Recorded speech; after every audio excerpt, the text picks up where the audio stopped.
This Organized Chaos podcast is brought to you by JEMS Art Studio. JEMS Art Studio is an online store that allows access to prints that you can use for most anything, obviously as just a picture, or as a wallpaper, or as a bookmark, or anything you can think of.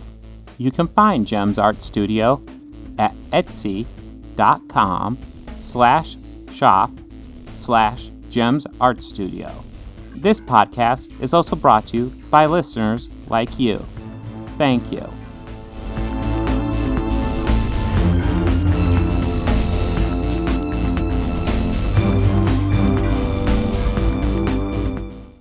So, are we ready to move on? Yeah, Ooh. yeah. Let's. What other movie was there? I don't know. Was there another movie? We already talked about Suicide Squad. What the fuck is this? I'm talking about the Suicide Squad. But there's not a "the" in the title. What is this? Yes, there is. Yes, there is. Oh. So, Task Force X is back at it again. Ooh. They're at the Belle Reve Penitentiary, and they're sent to South America, the nation of Corto Maltese. I actually had to write that down because I knew I wouldn't remember it. Fictional country. My daughter actually looked that up because I did. Oh. Totally fictional. Okay. I figured. Yeah. They do crazy stuff to it. Yeah, the government is being overthrown by an anti-American regime, so intelligence office contact Miss Waller to send her Suicide Squad out, and are tasked with destroying Jotunheim, a Nazi-era laboratory that holds secretive experiments known as Project Starfish. Getting right into so, yeah, so the team that is leading it this time, the attack, is, of course, Rick Flag's back, and, he's actually far improved from the first film. Highly believable. It's the same Rick Flag. We're not looking at a reboot or a retake or a restart or whatever they're terming. There was also a Peacemaker, Polka Dot Man, Ratcatcher 2, and Nane, I believe. I'm saying that right. It's King Shark. They enter the country undetected. Yeah. They enter the country undetected, and they're fine. Now, for the other team, well, that's one thing I totally want to talk about. How they kind of they almost troll the editing of the first one. How that one's almost like there's two introduction scenes and they're just kind of sloppily mixed together. This movie literally has two introduction scenes too, except we have the first introduction takes place in over a couple minutes. We get our seemingly core team. We get Savant, we get TDK, we get Rick Flag, we get Captain Boomerang's back. We get I'm trying to remember, Javelin. Harley Quinn pops. Harley Quinn's like the Katana, where she just kind of pops in at the last minute. Hey, what's up, guys? Weasel. Weasel, yes, Weasel. Blackguard. Blackguard. Come on, Pete Davidson carried this movie, man. But we get this team, and then they go, and they get fucking slaughtered. Oh my god. Fucking heinously murdered. Oh my god. Before the credits even stop rolling. And I love how Waller's team, they're obviously just sending these guys out because they drop them in the water and they never even bother to check to see if Weasel can fucking swim. And he fucking drowns, so it's he's dead instantly before anything fucking happens. Yeah, it's did anyone find out if he could swim? Yeah, nobody looked that up. Great. I think, and then Pete Davidson, he gets his face blown off very quickly. Quickly. Nobody was really upset about that. I know he was a deep character. One thing I want to add before we get to how these characters died is that when they're going to the point, we actually get these plane conversations, very Predator-esque, where we're getting to learn about their characters. We actually spend some time establishing these characters before they get slaughtered, which is more than I would say for a lot of the characters in 2016. Yeah. It's, but I kind of love the bloodbath. Mm-hmm. But Captain Boomerang dies by a giant propeller. Yes. Yes, Captain Boomerang was, of course, the big, we're gonna bring back somebody just to prove we're willing to kill off people. Proving that you like this character. Yeah. Cool. The only characters who survive this massacre are, of course, Harley, because it's fucking Harley. Why would she die? And Rick Flag. And then it's not confirmed, because last I saw TDK was alive and writhing in pain.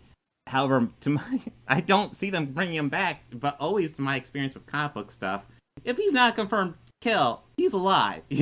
So they'll bring him back in 20 years. Who knows?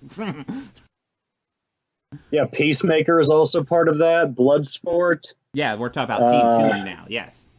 Oh, Team 2, yeah. Yeah, that's when you get to the second set of introductions after these guys are almost dead, and we get to meet Bloodsport. Fun fact about Bloodsport: he is a rewritten Deadshot, almost certainly. They did modify him to be a bit more like Bloodsport, though. I didn't see anything about Bloodsport having a daughter. Now, they did rewrite that relationship, so it wasn't so obvious, though. I didn't hear any mention. I can't recall a mention of it. But what they did incorporate was the fact that he shot Superman with a kryptonite bullet, which is his most famous accomplishment from the comic book. Yep. So, he's kind of a mix of comic book Bloodsport and Deadshot from the other movie. It's kind of clear that he was intended to be Deadshot. I think it almost kind of works that it's not Deadshot, because if you knew Deadshot was returning and he's not in that original group, you're like, okay, we're missing people. Obviously, this isn't it. And I kind of like how the original group's almost like, here's a whole bunch of characters and they all get slaughtered. And it's and you're not even really thinking about, wait, who's missing? Because it's all new characters that are missing. All new. Yeah, it's hard for you to tell who's who. Mm-hmm. Oh. See, aside from Bloodsport, we also have Peacemaker, Polka Dot Man, Ratcatcher 2, and Nane. Yeah, one of the best jokes is Amanda Waller explaining, all you guys are chosen for your unique abilities. Bloodsport, who was raised by his father to be a killer and can turn anything into a weapon. And Peacemaker, who was raised by his father to be a killer and can turn anything into a weapon. Bloodsport instantly points out, wait. Did you just say my origin? I want to say one thing real quickly about Peacemaker, and it's more like John Cena who played him. Fucking was awesome. Oh, yeah. I thought Cena knocked it out of the park. There's a lot of acting in wrestling, so I don't want to be like that. I'm not usually thrilled with the wrestlers that turn major actor. He's probably doing it more fluidly. I guess he's not getting as big roles as The Rock. The Rock had a very Rock had a rocky period starting out. Ugh. Well, yeah, and now he has he made the Scorpion King, and it's kind of hard to you kind of got to pay a lot of dues to get past something like as a catastrophe like that. Yeah, but I think now that he's doing, and he's kind of stretching out his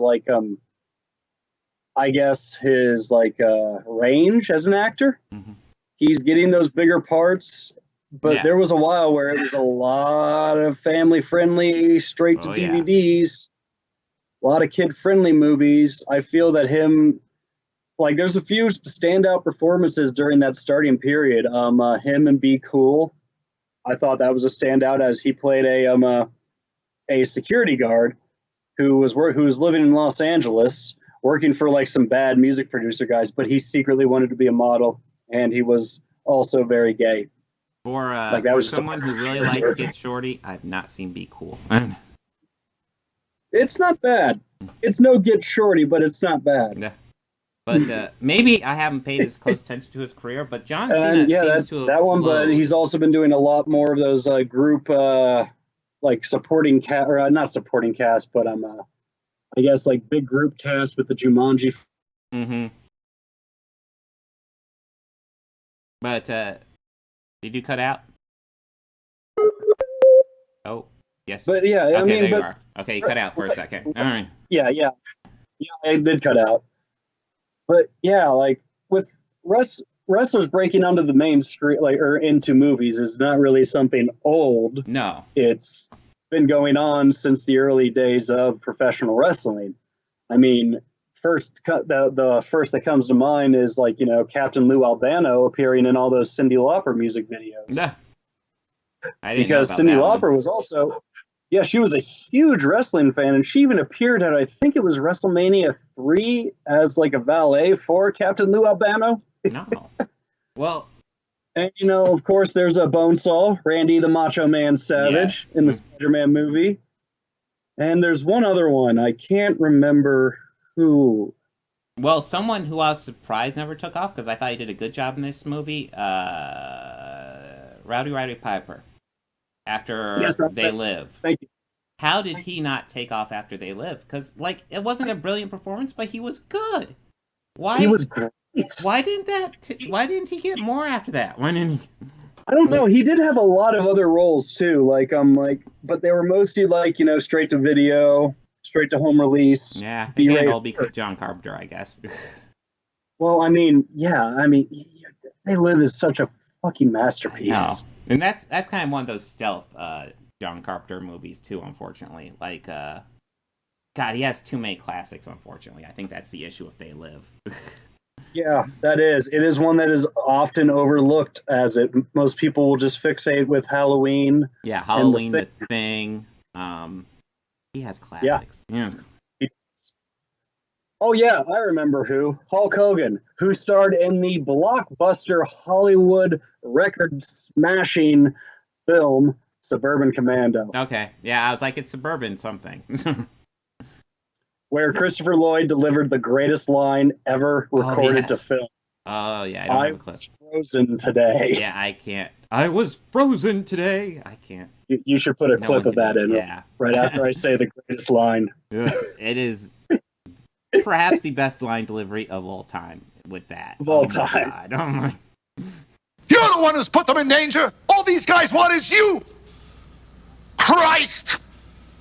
I was frozen today. But yeah, the wrestlers can actually do good, and I've seen Cena in some stuff before, and a lot of it was kind of I could tell he was typecast, just kind of playing the macho. Okay, guys. Well, and that's it. He's kind of rolling into the acting thing more smoothly than I think a lot of them honestly do. It's just working. Like when he's on screen, he has a presence. Well, yeah, and you are right. There is a certain amount of acting that does go with professional wrestling. Oh yeah. If I could just kind of diverge and talk about wrestling a little bit. Okay. With that, there's like two different types of wrestlers. There's baby faces who are obviously the good guys, and the bad guys are heels. Heels are meant to rile up the crowd. Like if we were with if I was a pro wrestler and I was a heel, and let's say that we were in Texas. I would go out there and say the classics. There's only two things that come from Texas, and I don't see any horns out here.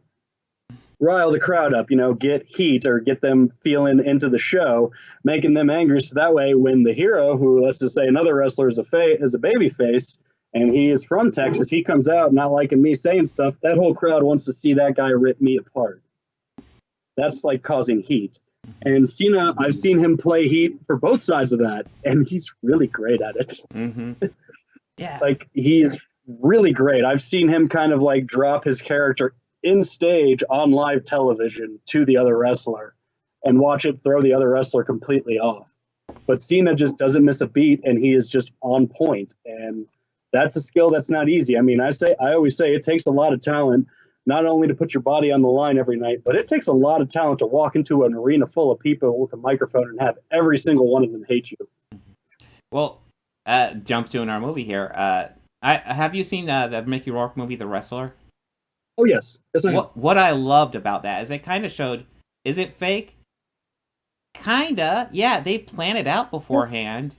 But it's almost like a violent dance that they're doing out there. And they're they're like stuntmen, essentially. They're like... Yeah, they are. Sometimes I know that there's a few performers, like a few wrestlers, I've heard them talk on podcasts before, and I've heard a few of them actually say that some of them, they'll plan it or just call it while they're in the ring as they're going. And there's other guys who have worked with each other so many times that they could have an entire match, a great match, and not say 2 words to each other. Yeah, and it makes sense. Yeah, it's like if you know how the other guy moves, you can just roll with it. You can pick up their body language and know what to do. Know if they're know if you're actually pushing it too far, or know if you're fine and stuff like that. No. Yeah. And I mean, it's still like, they sacrifice their bodies. I got nothing but respect for that. No, it's one of those things. I obviously you're the wrestling guy. I'm not really into it. Yeah. But there is an art to it that I do appreciate the artistry to it. It's these guys are essentially stuntmen, and like people, like when people say, "Oh, it's fake," yeah, don't trivialize it though. There's art to that still. It may be planned and like a work, but they still hurt themselves. Yeah, no, stuntmen die. These guys could get seriously injured doing this shit, and they're doing it for entertainment. Yeah. It's you bring that up. There's one in particular I'm thinking of, like a particular move that happened on a pay-per-view back in 1998. It was between Kevin Nash and Paul White, or the Big Show.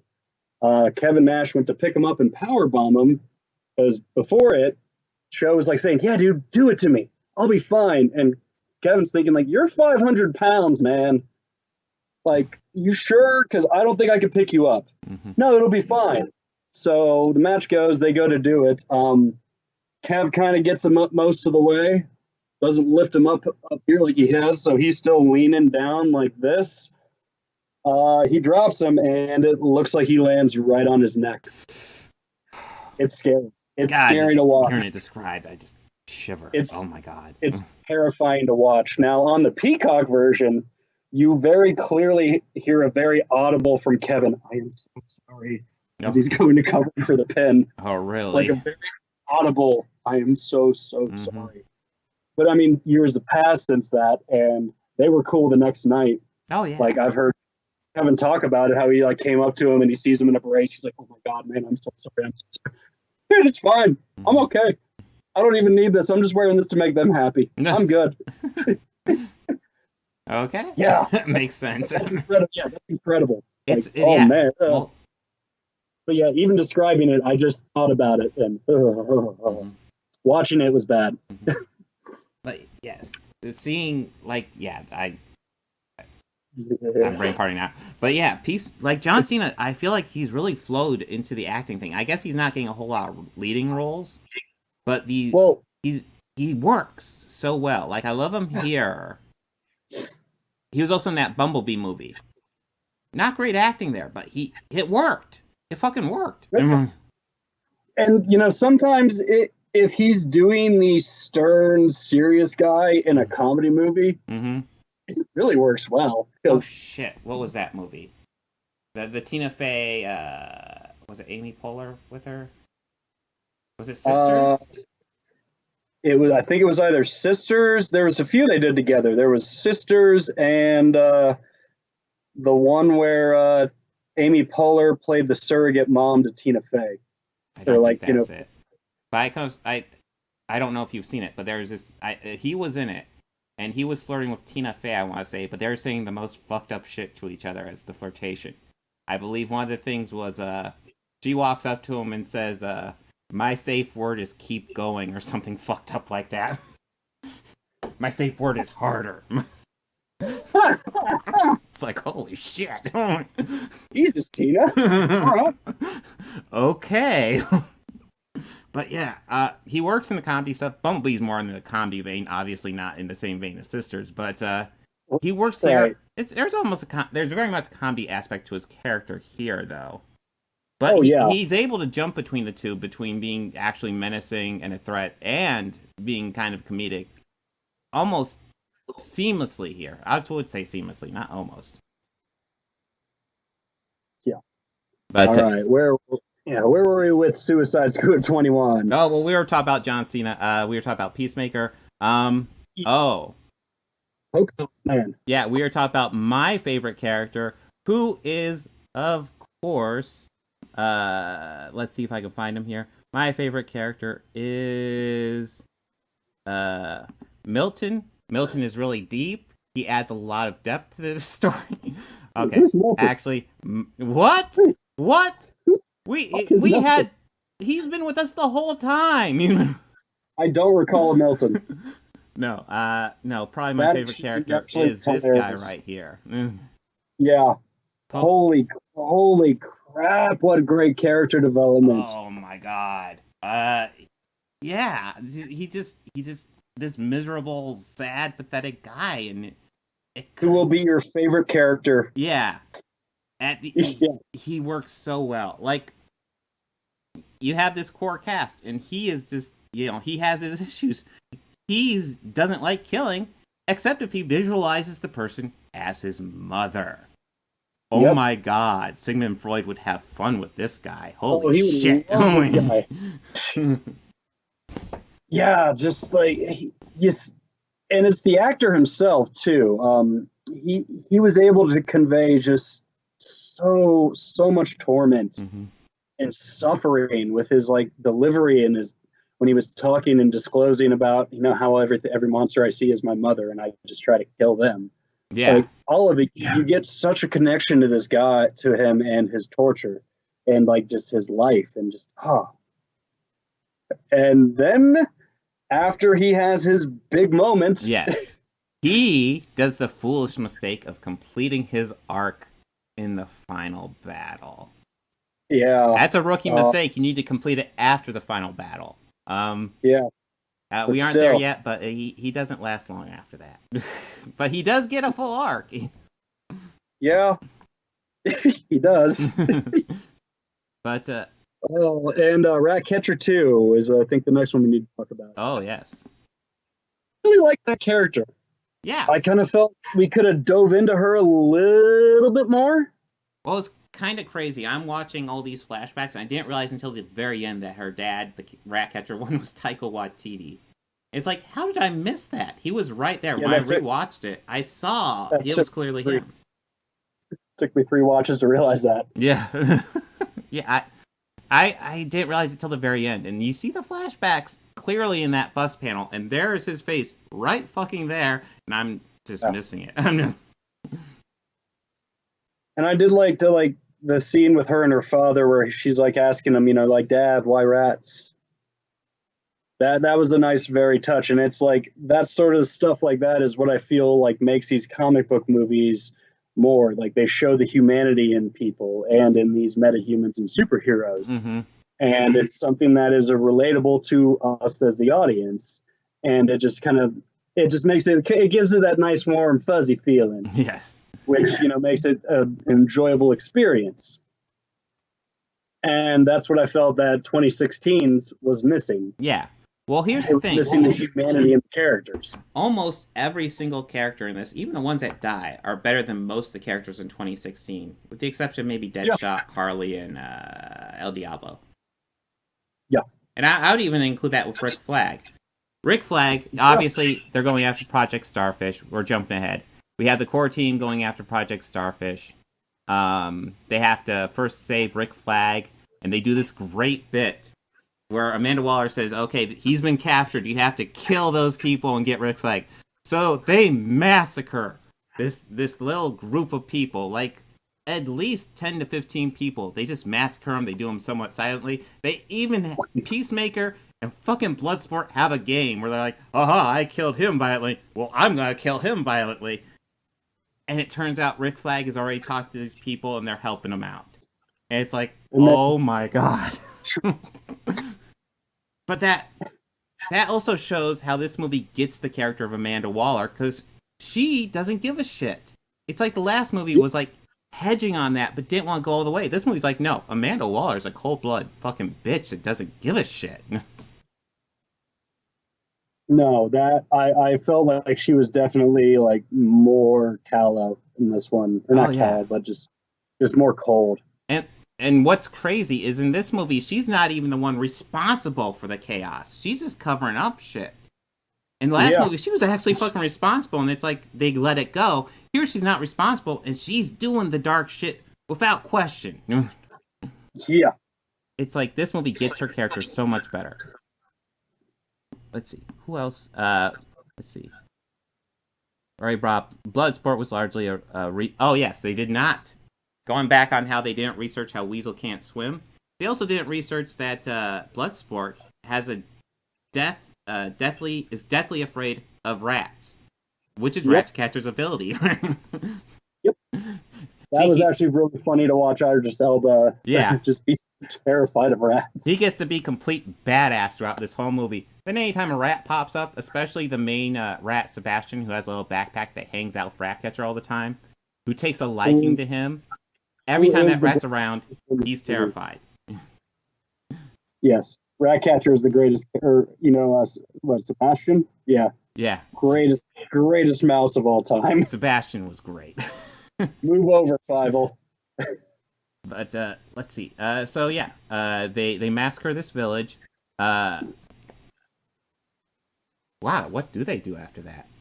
They conquer the Tinkerer. That's right. They do get. We get the 12th Doctor in. The Tinkerer. Pierre Cabaldi does a great job. He does. He's really great. He's an evil megamaniacal. God, I love it when words trip me up, especially during a podcast. He's the evil scientist type. And now that word's gonna drive me nuts. But he just does it the typical way, and it fucking works. I dig it. He's a little bit crazy, a little bit extra, a little bit loose and wild, and it was great. He was playing he was playing the doc. He was kind of giving his own unhinged doctor a little bit. Yes. I never thought about that. Yeah, this is a crazy doctor. Ooh, I can't. There it is. But yes, he gets to do the crazy doctor. He is the one manipulating this whole. He's manipulating Starro and doing experiments on him. Yep. Yeah, the picture, even he's surrounded by Starros. I also thought it was dark when we revealed his lab, and we find out that, I don't think this is the way it was in the comic book, but, the starfish sticks its thing on your face, and then it, eats away at your face, so it's just, your skull there to take over. It's holy shit. Yeah, that was... Yeah. Yeah. By the way, this is a hard R, unlike the last Suicide Squad movie. Oh, yeah, this is a hard R. No, yeah. It's kind of like when you told me you were going to review Porky's and watch it, and I told you that's a hard R, just a heads up. Nah. I mean, it doesn't really disturb me, but it's interesting to look at. And what an R was in 1980? Oh, well, yeah, it varies. You can't even tell anymore. The ratings almost don't mean anything. Green Knight was a R, and really? Yeah, you cut out a couple of seconds from it, it had to become PG-13 almost instantly. I can only imagine it's like that for maybe some scenes of nudity and violence. Not even really violence. There's not much violence in it. Okay. I'm trying to think. Yeah, there is kind of nudity. You get naked giant breast. Okay. It's okay. It's also super stylized, so it's not. Oh. Not oh boy, look at those boobies. Yeah. Just a tasteful framed picture. Yeah, it's that and implied, but obviously not implicit sex. That's about it. Okay. It's yeah. But this is not that. This is super violent. Yeah. But yeah, in the lab scene, that's when we get to the scene where you suddenly realize Rick realizes the U.S. government is there. They're going to hide that the U.S. government was involved, and he's going to steal the information and release it to the press. And Peacemaker says, "No, that's not my job. My job is to keep the peace." And that's that's suddenly the moment when I realized, oh my God, Rick Flag's gonna die, and I really don't want him to die now. I don't want him to die either. It's I was just oh, heel turn. Yeah. Oh, fuck, Rick's gonna die. Yeah. Shit. Yeah, and in the first movie, if he had died in that final battle, I don't think I would have blinked. But here, I'm fuck, don't kill Rick. Don't. Fuck you, John Cena. Yeah. Yeah, no, that's when it's firmly, you enjoy the John Cena character, but throughout the movie, he's not a good guy. And this is when it's firmly established, he's not a good guy at all. So, no.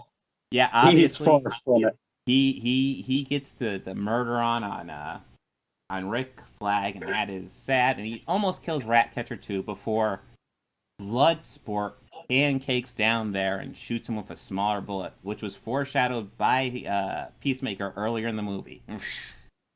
Yeah.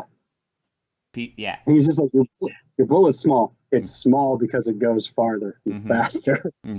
Yeah, well, I love how John Cena's like, well, Bloodsport's like, I'm going to hit it perfectly in the center. And then he's like, I'm going to hit it more in the center with a smaller bullet. And then it's revealed at the end, nope, Bloodsport's the one with the smaller bullet. Sorry. Sorry, Cena. But, yes. Yeah, it seems like Peacemaker's kind of the main villain for a little bit. And then you get Starro, who just destroys fucking everything. Ooh, I love it. Giant fucking starfish with an eye. Yeah, I love that they call him a kaiju. Yeah, I kind of love that. The tech in Waller's lab is like, we got a fucking kaiju situation here. Because I think, wow, that's exactly how I would have reacted in that scenario. Almost similar to the bar scene, although I would argue this is better done. How Waller orders the heroes, okay, we got the information, come home. This is no longer our problem. And of course, they decide, no, we're going to fight Starro. And Waller's like, I'm going to blow you guys up. And that's when the lab techs get their hero moment. They stop Waller and they help him out, which... And they just give them tech support. Yeah, that was a cool moment. Even the minor characters in this get a little bit to shine. It's kind of great, kind of. It was. It really was. And really quickly, since we're on Starro, I wanted to talk about this. I really enjoyed the color scheme in this whole movie. Yes. I don't want to say they were muted almost, but they were very bright and vibrant, but toned down at the same time, so it wasn't overwhelming. And I didn't notice an overall brightness in colors until the introduction of Starro, because his colors are very bright, but it still had this very gray feel to the whole film. Well, even more during this battle. Especially watching this in 2016 back-to-back. 2016 is just so dark and dreary, and it's clearly desperately trying to cling to that Zack Snyder aesthetic, which is like, be your own thing. David Ayer, you're not Zack Snyder, be your own thing. Of course, it might have been a studio mandate. I think it probably was. Because, the studio meddling is just so fucking apparent. Yeah.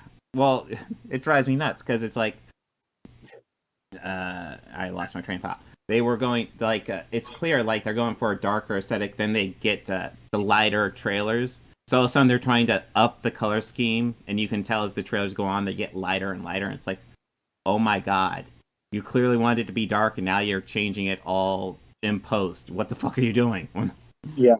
And I mean, this movie did something similar, but the brightness, you notice it more and more and more. Like the scene where Harley's escaping, and flower petals replace blood. Oh yes, we didn't even talk about that whole Harley side quest going on. Yeah, visually beautiful. I also love how that scene really shows how Harley's developed in this trilogy of movies she's done. Because she hooks up with the guy who's the leader of the country, and she's like, okay. He tells her, his whole villainous plan, and he's like, not even, I'll kill children and women and whoever gets in my way. And she just instantly fucking shoots him down.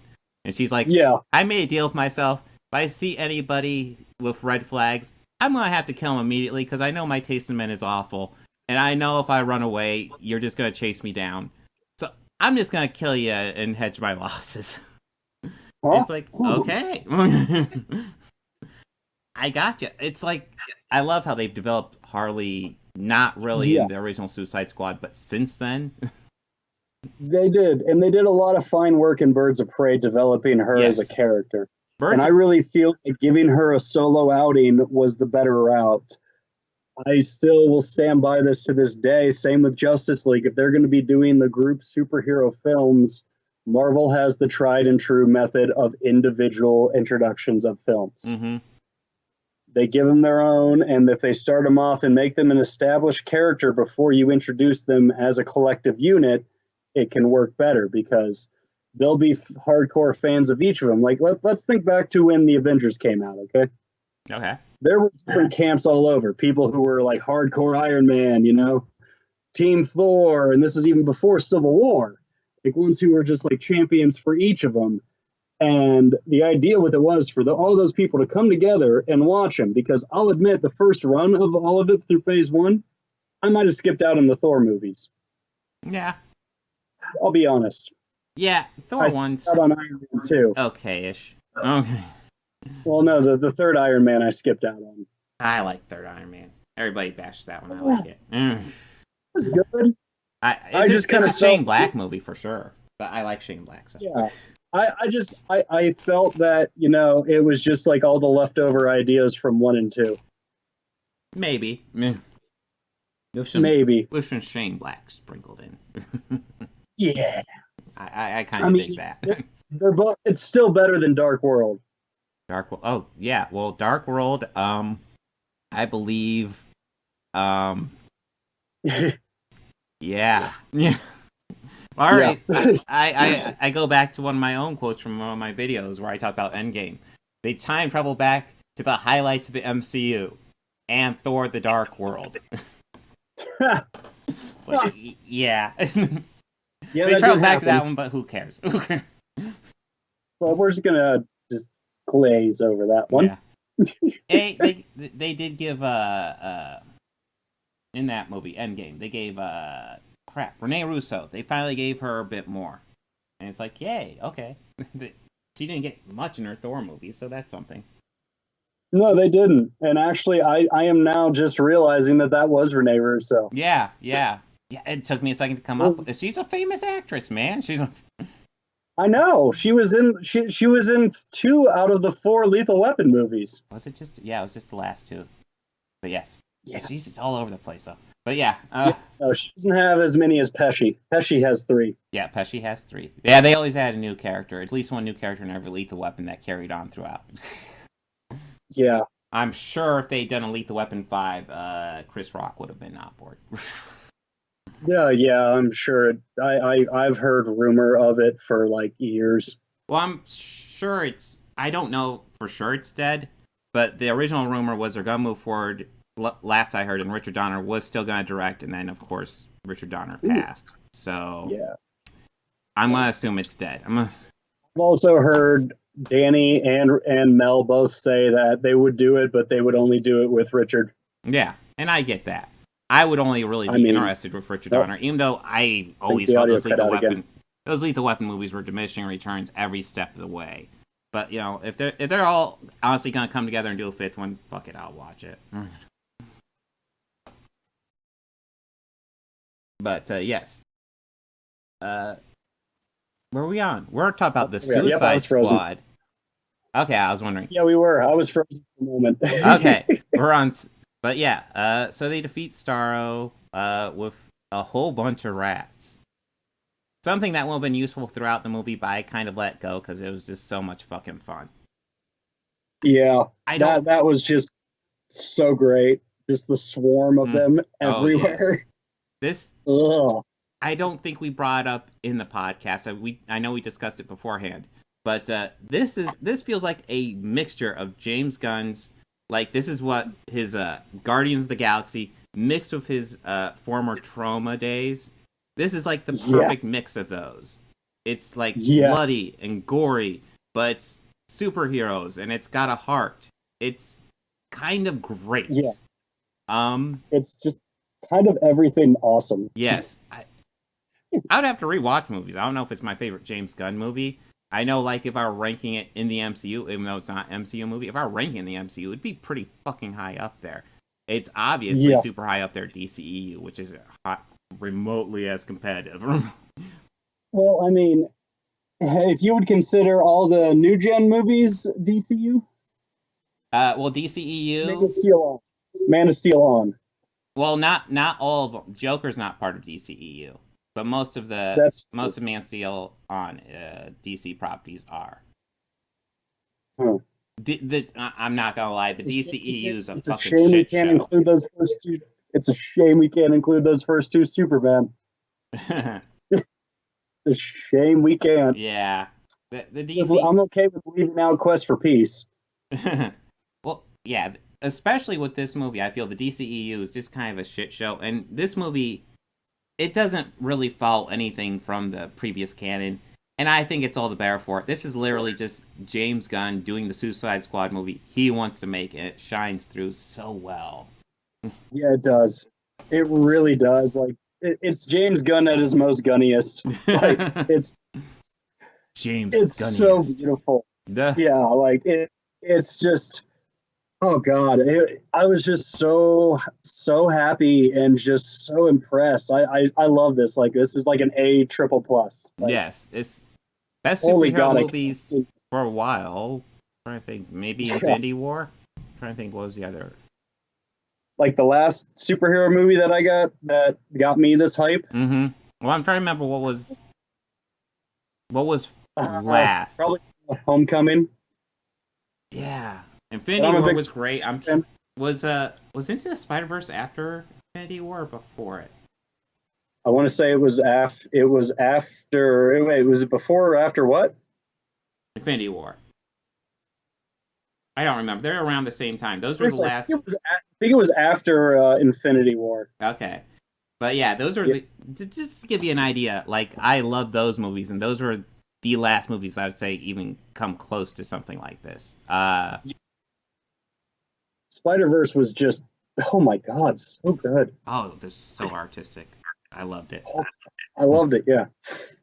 And that we actually had our chance to, one of the many chances we've had since then, since the fabled Burton Superman, is to hear Nick Cage as a superhero. We got to hear him as like a noir Spidey, which I thought was just so fucking great. Well, he did get to play Superman in Teen Titans Go to the Movies. He did. But and I watched it solely just for that. Any final thoughts on Suicide Squad?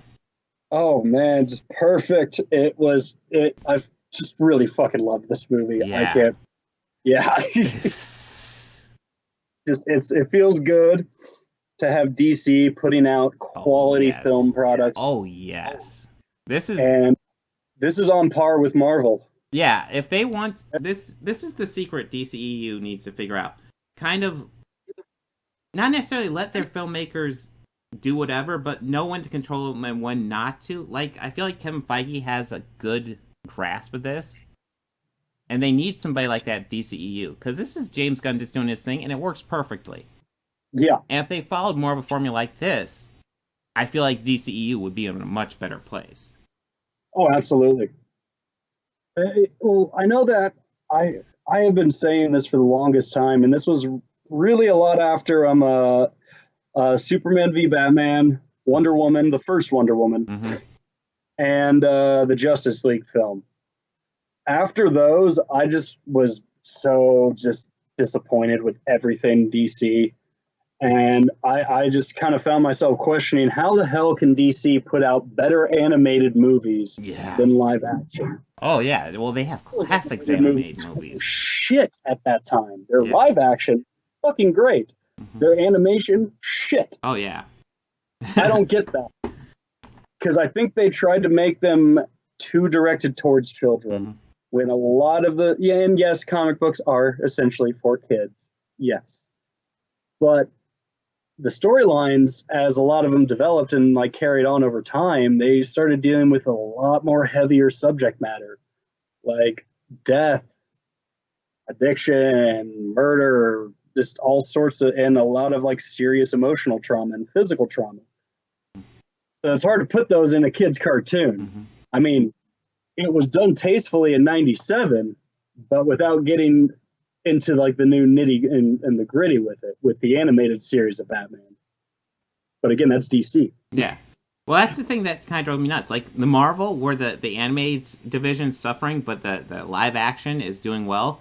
That makes sense because it tells me they're putting all their cookies into live action stuff, which makes sense. I get that. That's the big money stuff. That's the stuff everybody talks about, everybody wants to go see. And DC was like, it felt like they were doing the opposite. And I'm like, what the fuck are you doing? Like, I get you got talented animated guys, leave them there. But you don't have any talented guys for the live action shit? Are you seriously telling me that? Are you like you can't get the guys who write for the animated to see, hey, can you get a feature length? Yeah, exactly.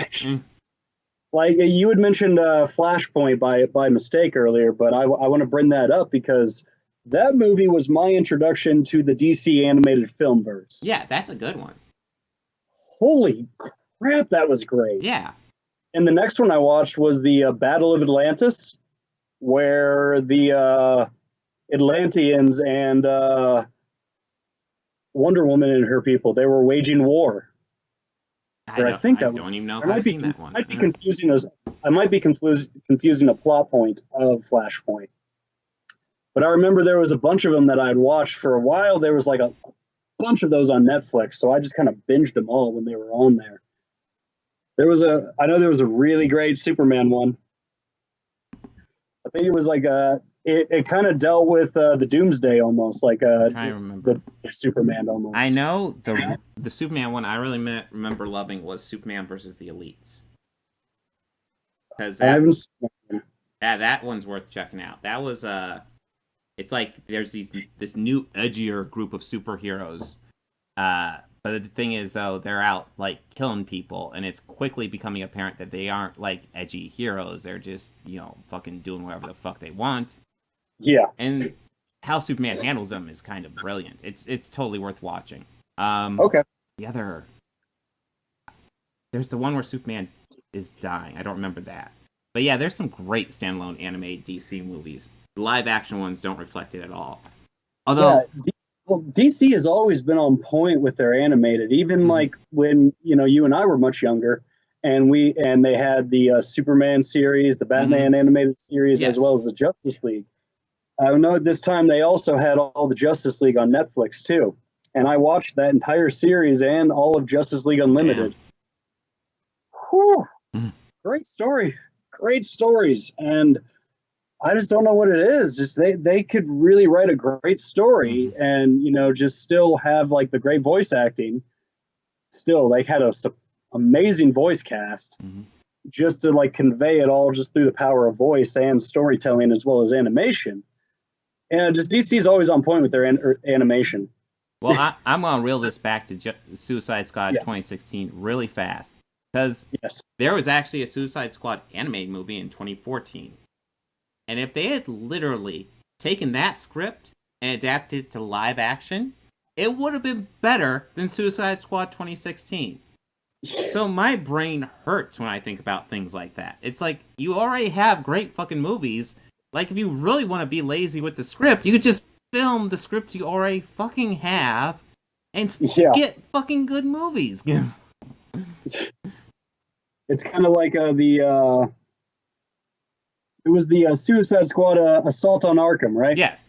It was actually Batman Assault on Arkham because nobody knew who Suicide Squad was at that time. But it's a Suicide Squad movie. Okay. I mean, okay. But yes.